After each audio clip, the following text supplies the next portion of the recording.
और उस चीज पंडित जी तो जी ऐसा था कि जहां तक पंडित जी की बातें हैं ना, वो पंडित जी थे योग भ्रष्ट, योगी पिछले जन्म के। हाँ वो तो चर्चा कई बोली। क्यों कि उन्होंने जो दिखाया है ना, वे 3 भाई थे, दीपा, कंगन और पंडित जी। हाँ। तीनों भाई मशहूर थे, यानी साधारण पुरुष नहीं थे। इससे ये जाहिर होता है विशेष थे, विशेष थे। और विशेष वो होते हैं जो कुछ लेकर आओ ईश्वर से। विशेष तो आपको जो हो रहा था अटका है वो रहा था अटके, वो विशेष होते। हाँ। यानी पुरुष प्रधान। हाँ। अगर वो दोबारा जन्म लेते तो फिर भी ख्यातिमान होते। हम थोड़ा खुद का अंगार अपनी पूंजी इतनी है, वो तो जैसे पड़ते हैं नुआ दी झलक मारे की बात हो, झलक की बात हो। हाँ। क्योंकि वो तब लेकर आ रहे हैं, है उनके पास वो है उनके पास, दूसरी इकट्ठी भी ना करी उधारी लेनी है किसी अपना मांग। और फिर यहाँ पर जो व्यवहार काल में उनका हमने जहाँ तक पता कराया, उसके घराड़ी ने बताया कि भाई पहले से पीछे ले आए इस गायकी के। और हमने 8 किले भी लिए गुआंड में, एक खटकड़ गांव है जिनमें ब्राह्मणों का, वहां पर 8 किले घर के 2.5 किले। और लेकिन बाद में भाई उसने बताया मेरे को कि यहाँ पर कोई पीछा नहीं ले। मैं और ये एक छोरा था, 2 ये थे, एक बच्चा ही था गुजर गया था, यो एक रह गया था। खेत की आमदनी से पड़े थे। आड़े के तो 2.5 किले अपने बुआ लिया करती और मैं काट लिया करती। तो आड़े का तो नाज हमने दोनों माँ बेटे ना काफी रहता था। और जो वह किले थे वो साजे में दिया करते और उसका नाज बेच कर हमारे दौर पीछे आ जाया करते, साजी दे दिया करते।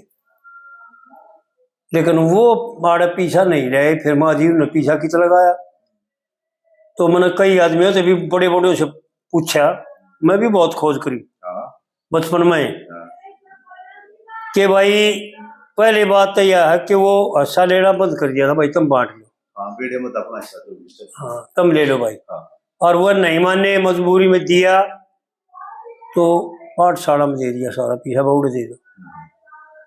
यहाँ तक करके दिखाया उन्होंने, बड़े बड़े उन्होंने बताया, बूढ़े बूढ़े ने, कि चमोला भी अपने हाथ में लेकर नहीं खाया, पीछे का हाथ लगाना बंद कर दिया।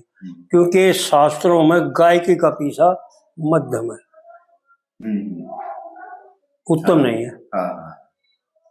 मतलब इसमें मतलब काबिलियत से और परिश्रम से ज्यादा आ जाए, जो आदमी की काबिलियत और परिश्रम है ना उससे ज्यादा आ जाए, एक्स्ट्रा हो। और एक दूसरी बात ये है कि ये पैसा एक मंगते जैसा होता है, सबका चढ़ा इसका। तो जैसे हमारे शास्त्रों में आते हैं महागध, महागध यानी बंसावड़ी वर्णन करने वाले भाट। अच्छा। और बंदीजन और सूत। किसी भी राजा के या किसी भी बड़े आदमी के वंश की वंशावली का वर्णन करें और वो उनके बदले में उसने इनाम रूप में कुछ भी दे दिया। तो इसी प्रकार ये गायकी है। शास्त्र कहता है गा मत, गाना मना है, और उसका हम पीछा लेवा। तो अगर विद्वानता करते हैं तो शास्त्र बेचते हैं, और शास्त्र बेचना वर्जित है, पाप है। तो इसलिए जो है ना गायकी का पीछा समझदार से वो नहीं लेते। वो तो ठीक, एक तो वो तो एक पहलू हो गया कि गायकी का पैसा वो नहीं लेते, लेकिन एक शब्द भी आपने कहा कि गाना, गावना। हाँ। तो अगर इस चीज को हम सभी पे इम्प्लीमेंट करते हैं, लागू करते हैं चीज कि वो गाना ही नहीं, बैन हो गया गाने पर, तो फिर इसका गायकी तो बंद हो जाएगी फिर। ना इसका तो एक भाव, फिर इसका दूसरा भाव दिखा। एक भाव तो ये हो गया ना, तो इसको जायज तो इसको जरूर माना जाएगा मेरे हिसाब से कि गाना तो चाहिए भाई, गाना एक कला है, गाना तो चाहिए ना।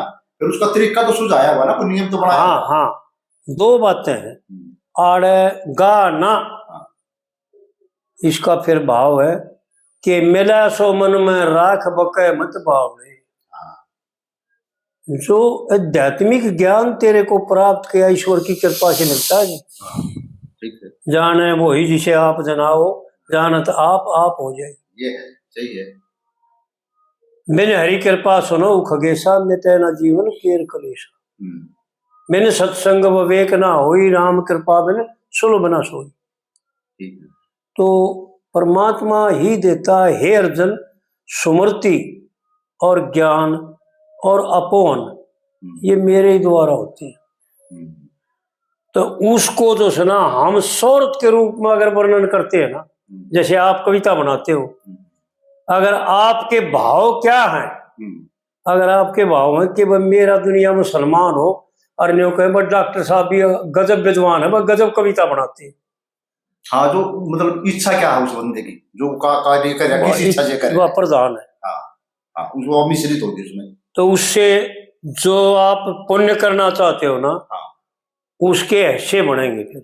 हाँ, हाँ। आपकी भावना के ऊपर जाकी रही भावना जैसी, और प्रभु मूर्ति ने देखी तैसी। अगर आपकी अड़े भावना के वह मेरी बड़ाई करे, लोग अगर मेरे को बड़ा सम्मान करे, मैं यूं कह डॉक्टर साहब गजब पाड़ो हो आप, तो आपने उसको कुमा करके अड़े खा लिया। हाँ, बरत लिया ना पूंजी, बरत लिया, बैंक में कट कट कर खा गया सारी। बढ़ाया तो है नहीं, बढ़ाया ना ना संभाल कर रखा, ना संभाल कर रखे। लेकिन पंडित जी ने 3 जगह कई जगह बता रखी। एक तो यह बता दिया आपने कि लक्ष्मी चंद ज्ञान के धन की रोज बखेर कर। भाई मैं बकता नहीं हूँ, और ना ही मैं मनोरंजन की बात कहता हूँ, मैं तो पापों से बचने का एक रास्ता बताता हूँ, और शुद्ध व्यवहार पवित्र व्यवहार करने के लिए व्यवहार को दर्शाता हूँ। ग्रहण करने योग्य बात बताऊं मैं तो। आड़त यो ज्ञान बताया, और ज्ञान तो अपनी आत्मा का है, अपने स्वरूप का ज्ञान है, वो तो वही पाचे कहे को ना किसी से, लेकिन व्यवहार काल को, क्योंकि व्यवहार काल में हमारे यहाँ शास्त्रों ने 2 मार्ग बताए, एक निवृत्ति और एक प्रवृत्ति। प्रवृत्ति मार्ग के तो अनेक वैरागी हुई, और निवृत्ति मार्ग के तो 6 हुए। 4 तो ये सनक सनंदन संत कुमार और नारद, और एक वे है वो देखो उनका नाम भूल गया मैं, यानी संसार से संबंध नहीं किया, सुखदेव मुनि। सुखदेव जी, ठीक है। सुखदेव मुनि निवृत्ति मार्ग के हुए, और वो भी 5 साल की आयु में रहते, और ये भी 5 साल की आयु में रहते। और नारद मुनि जो है ना, वो अपने नाना रूप धारण करते हैं, जहां जरूरत पड़े वैसा ही रूप बना लेते हैं, क्योंकि उनको अख्तियार है। तो ये 6 हुए हैं, बाकी सारे के सारे प्रवृत्ति मार्ग के हैं। लेकिन प्रवृत्ति मार्ग के जो ये 9 हुए, मरीचि अत्रि अंगीरा पुल है पुलस्त कृतु भृगु और बशीर जी, 8 तो ये, और 9 में दक्ष प्रजापति। दक्ष प्रजापति ने निवृत्ति मार्ग प्रवृत्ति मार्ग में रहते हुए अहंकार किया, और उस वक्त ये दिखा दिया कि भगवान शिव ने जो है ना उसका एक विध्वंस कर उसका सिर काट कर, और बाद में जो है ना बकरे का सिर लगाया उसको, यानी उसको इतना अपमानित कर दिया, इतना डाउन कर दिया कि दुनिया भी देखेगी तो याद रखेगी कि ये था तक वैरागी, और इसने राग किया, इसने अब वो सम्मान चाहा, और उस ब्रह्म को, पूर्ण ब्रह्म को जिसका ना राग है ना द्वेष है, उसको जो है ना इसने नफरत करके ना जो है ना घृणा कर ली उससे। क्योंकि भगवान शिव का ना राग है ना द्वेष, ना अपना है ना पराया, वो सबको सामान है, अवधूत है। तो इन 9 ने जो है ना किसी प्रकार का कोई राग कहीं दिखाया, संतान उत्पन्न करी। मरुचि ऋषि का 87,000 हुए, परचेता की पदवी पाई तब के आधार हुए, और नाम तक धराया नहीं माया पर सवार हुए। लख सरती ज्ञान विचार की ले हुए लग काया ना, जिसने तजी मेर संसार की सुक्तरिया का था। तो 81,000 पुत्र उत्पन्न किए, और परचेता बने सारे के सारे इकट्ठे रहे, यानी पूरे के पूरा ज्ञान। और इन्होंने जो है ना ब्राह्मण के कर्म नहीं किए, इन 8 में एक वशिष्ठ ने ब्राह्मण के कर्म किए, ठीक है। अंगीरा ऋषि ने जो सुना अपना पुत्र बृहस्पति पैदा करके ने ब्राह्मणों के कर्म में लगाया और देवताओं का गुरु बने।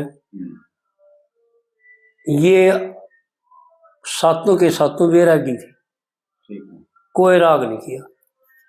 भगवान अपने पिता के हुक्म का पालन किया, संतान उत्पन्न करी, लेकिन ना तो धन कमाया, जंगल में रहे आश्रम बना करके, और फल फूल खाए, जिसा मिल गया उसा खाया। किसी प्रकार भी किसी वस्तु में राग नहीं किया और स्त्री में भी राग नहीं किया। समय पर यज्ञ करने के लिए यज्ञ कर्म किए। मात पिता यज्ञ कर्म करा दे वो शुभ गर्भारी हो से, और वेद रीति संस्कार करा दे जब सुतधिकारी हो से, और 5 वर्ष तक रक्षा करनी सबसे भारी हो से, फिर गुरु धारण उपनयन करा दे जब वो पूत पुजारी हो से, फिर वो लड़का माता पिता की सेवा करेगा टूट कर। पंडित जी ने तो वो बातें बता रखी हैं जो हमारे पुराण और शास्त्र बताते हैं, वही से है सारा। और एक आड़े तो पंडित जी ने यो बता दिया कि भाई मैं गाना नहीं, मनोरंजन नहीं है, अगर मनोरंजन चाहिए तो और किधर जाओ। आड़े तो अपना जीवन सफल बनाना हो ना, मनुष्य शरीर पा करके इसका फल फायदा ठाना हो तो मेरे पास आओ, मेरी बात सुनो और ग्रहण करो। पूरी डिग्री लेकर निकलना है तो भाई हाँ। दाखिला। और दूसरी बात मैं ये बताया पंडित जी ने एक जगह कि लोग ने कहा भाई अनपढ़ था फिर भी गजब था, तो पंडित जी ने ये बताया मैं अनपढ़ नहीं हूँ भाई, क्योंकि मैं जो पढ़ रहा हूँ तुम जानते हैं कौन है। लक्ष्मी चंद भी गुरु की दया तक कोई कोई अक्षर पढ़ गया, अक्षर 3 ही है। अगर पढ़ना चाहो तो आकार उकार मकार, यानी ये ईश्वर का नाम है, इसको पढ़ो, जितना पढ़ा था इसको पढ़ो, 14 विद्या निदान हो जाओगे। इनको पढ़ने से सिर्फ एक बात रह जाएगी कि हमारे यहाँ दूसरों का भला करने के लिए श्रोत्रिय और ज्ञानी अगर दोनों हैं तो आपका समाधान ही कर देते, लेकिन हम ना तो ज्ञानी ना श्रोत्रिय। श्रोत्रिय तो है नहीं पर ज्ञानी भी कौन है, इसलिए आपकी बात का समाधान नहीं हुआ, आपका पेटा नहीं हुआ। नहीं है आज तो भरा नहीं है लेकिन संभावना है, संभावना जरूर है।